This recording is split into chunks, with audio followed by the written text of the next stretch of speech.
Hi. Some time ago, I didn't understand why people need trays in their houses. Well, is it that difficult to bring 2 cups and sweets from our kitchen to the living room? By the way, in Russia, I mean in my social circle, we would drink tea in the kitchen rather than bringing cups back and forth to the living room. And not everyone has a living room, because in our country most of the flats are really small. But 1 year of living in France made me look at this situation from a different angle. Because there, if a person who invited the guests has a one-room or a studio apartment, no one sits at the dining table. Most likely, everyone would sit on a sofa or around a coffee table. And here comes the tray, on which you can put cups or glasses, maybe some sweets, candies, nuts or chips, crisps, and so on. And all the stuff you put on a tray and bring to the coffee table where everyone is talking and chilling. Maybe I changed my mind about trays because I simply got more mature and realized that a tray is not just a useless thing which you use once in a year, but a tray is also about coziness, convenience, beauty, and also about decor. Moreover, it's quite convenient to bring cups and buns to a gazebo, and so this is why I need a tray. In a nutshell, when I got back home from France, and it was 3 years ago, I ordered such a tray on AliExpress. It had to be a bamboo tray, but the only bamboo there were the sides. During the sanding, the bottom was destroyed, but the seller gave me the money back. So I wasn't really upset, plus it suddenly hit me that it had been a while since I'd made resin art. So I simply destroyed the bottom. Thankfully, it wasn't even glued to the sides. It was just put into the tray. I must point out that I started working on this tray 2 years ago in the end of the summer. I put the tray on my old desk pad from IKEA and began to pour resin along the contour, like I do with the contour pendants. It will secure it and prepare for the next steps. I took the desk pad because once I noticed that the resin easily comes off this pad. But this thing deforms because of heat. That was the reason why some of the subscribers complained that in the video about the new studio I'd bought one more such desk pad. Many of you told me that after a while this thing goes wavy. Well, this happens in case your table is next to your window under the direct sunlight, so it's getting hot and after that deforms. Or if you have a notebook on it, it also becomes really hot and eventually deforms. So when I started pouring resin, I forgot about it that during the process of polymerization, resin also becomes hot, and so my desk pad became wavy. And I was so happy that I hadn't made a complete first layer.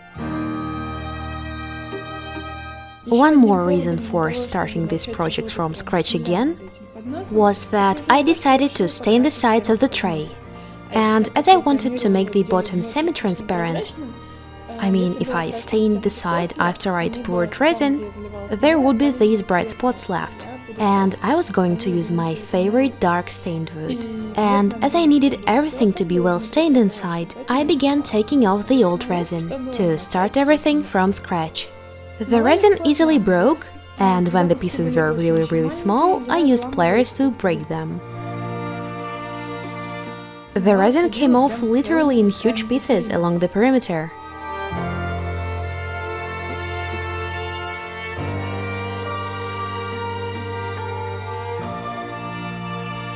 It looked like the surface of the tray was covered in varnish, so I properly sanded it.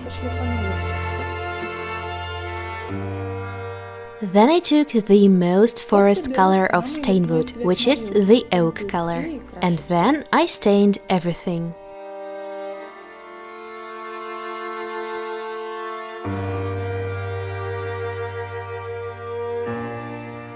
Stained wood does not completely cover the surface, so I immediately noticed the spots where I hadn't sanded the surface enough. So I had to do it again.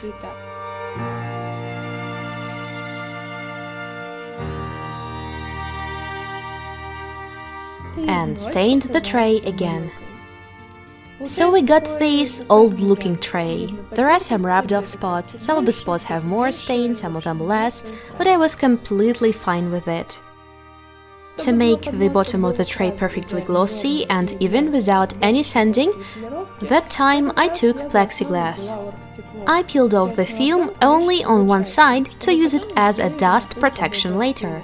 This time I won't cast it like a contour pendant to save some time.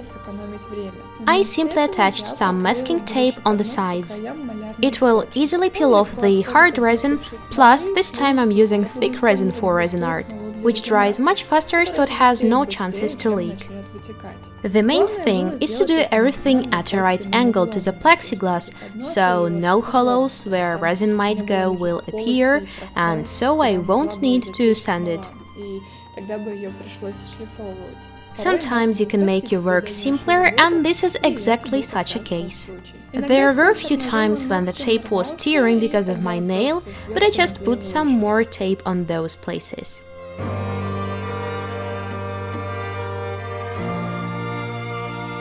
But then it started to rain, so I had to move to the gazebo. In resinart, it is crucially important to put your work on a perfectly even surface, so that nothing will accidentally drain to the corner or anywhere, which means if you have a concrete pattern you want to make, it won't distort. I decided to try a really thick Art Pro epoxy resin. The resin should be mixed in a 100:70 ratio, and it is really thick. And be ready that a lot of bubbles will appear during the mixing. But as I will make a thin layer of resin, it will be much easier for bubbles to come out on the surface. Plus, I will use a torch to remove them. Thanks to this thickness, it is much easier to control the pattern you create. You need to work faster with this resin if to compare to the resin for jewelry. This one cures super fast, which means you can already make the second layer in 6 hours. A part of the resin I dyed in dark green, and the other one I left transparent.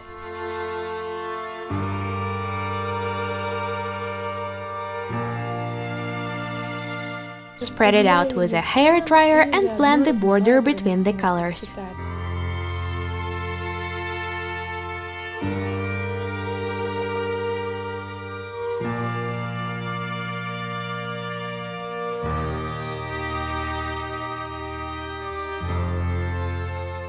A tiny little amount of resin I dye with the help of golden floating pigment.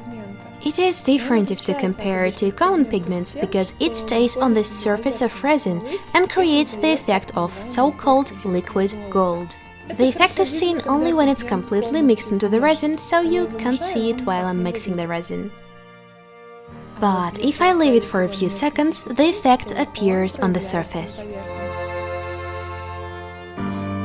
One more cup with resin I dyed with dark green alcohol inks.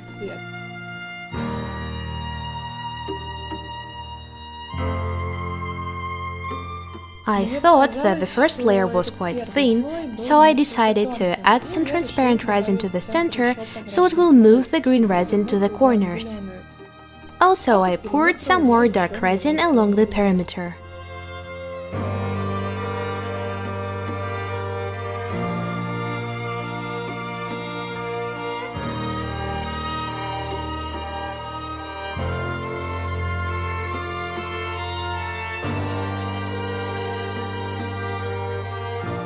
If you plan to make several layers and create volume, depth or 3D effect, it is advisable to follow the watercolors principle. In other words, you need to apply the colors gradually, making them more and more intense in some places. That was the reason why I added dark green and gold only in some spots.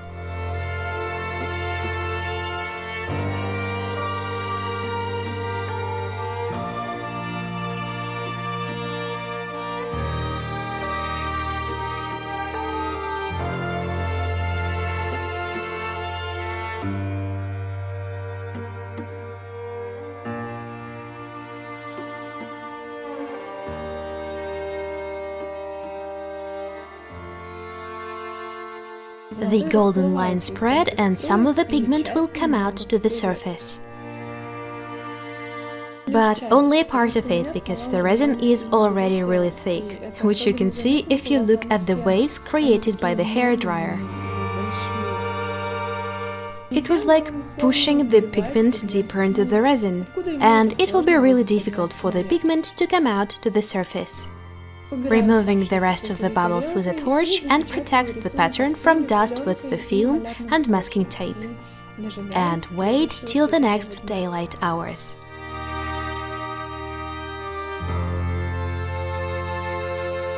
Here I go again, sitting on a bench. Well, it wasn't leveled, so I had to fix it.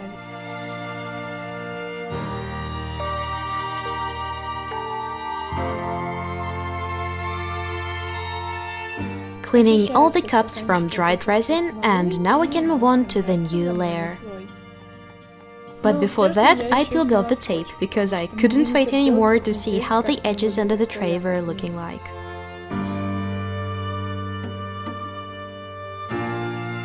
I am mixing a lot of resin again, and this time specifically transparent.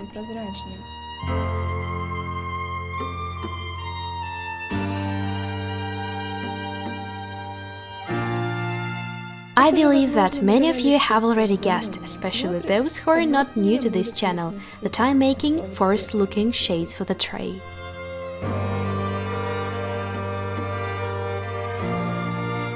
To dilute the green a little, I took brown alcohol inks.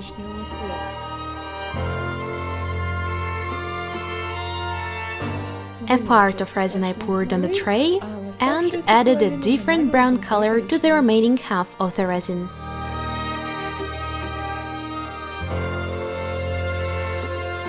Blending the colors with a hairdryer, and I'm really sorry that you can't see it well, because there was no white underlying surface.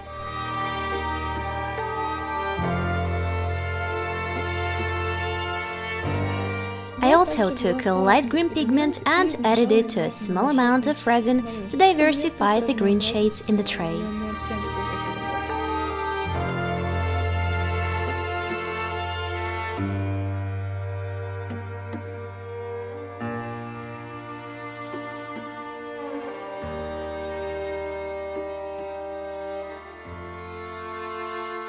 The gold also goes to this layer.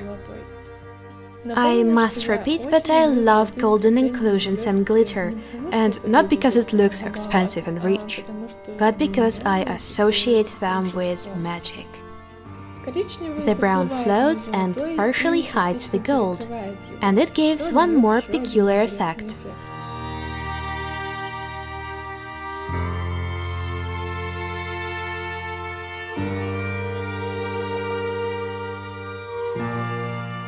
I protected the tray and left it for 6 hours. The next day we were going back home from our summer house, so I decided to detach the tray from glass and make the last layer in Moscow. Plexiglass is a little flexible, which helps to detach it from the resin, and the sound of it is really unusual. If you bend plexiglass too much, it will of course break.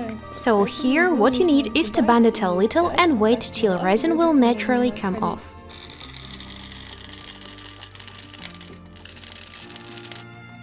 If I'd used a special separator, this process would have been much easier.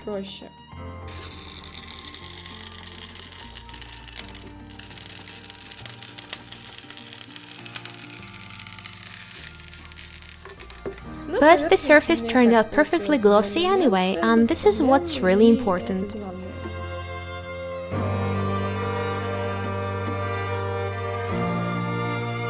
I decided to sand the resin outside. You can do it with a sandpaper, but it will take a lot of your time, because it's much more difficult to sand resin than wood. So there I took a sander. I also rubbed off a little stain from top because I had already accidentally done it together with the sides.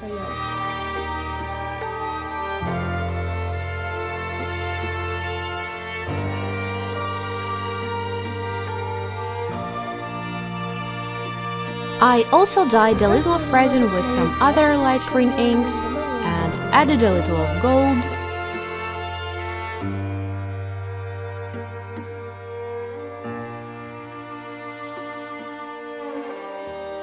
And then I took a risk and added alcohol inks right into the resin. Yeah, you heard it right. At the last stage of work, I suddenly decided to experiment. And yeah, it could have completely changed the way the tray looked like. But it's boring without experiments. Even if I pour the inks right into the resin, it doesn't mean it is Petri art technique. I simply spread the inks over with a hairdryer and used them as some kind of a dye. Just imagine a Petri art tray with a transparent bottom. I just thought about it now. I think it would be really awesome. A hairdryer, a torch, classic.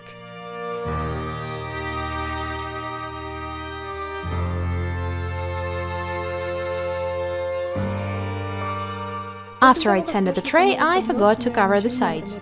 And we'd already left our summer house. And we left the stained wood there. At least I had a wood wax at home, which I used to cover my wall. There is a video about it if you haven't seen it yet. So, a nice combination of two colors turned out, as well as the old-looking style of the tray, which I do like.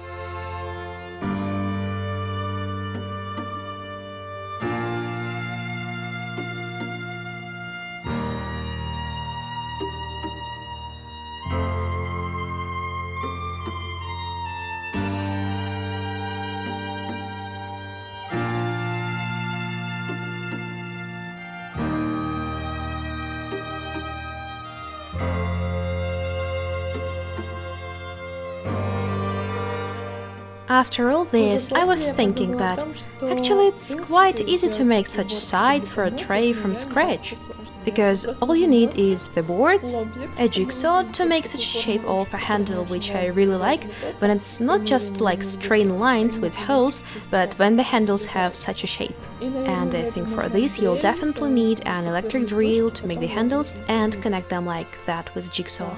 Yeah, I think I will do this from scratch with a Petri art tray. But for now, I hope this video was interesting and useful for you.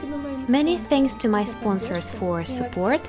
I love you this much. Bye.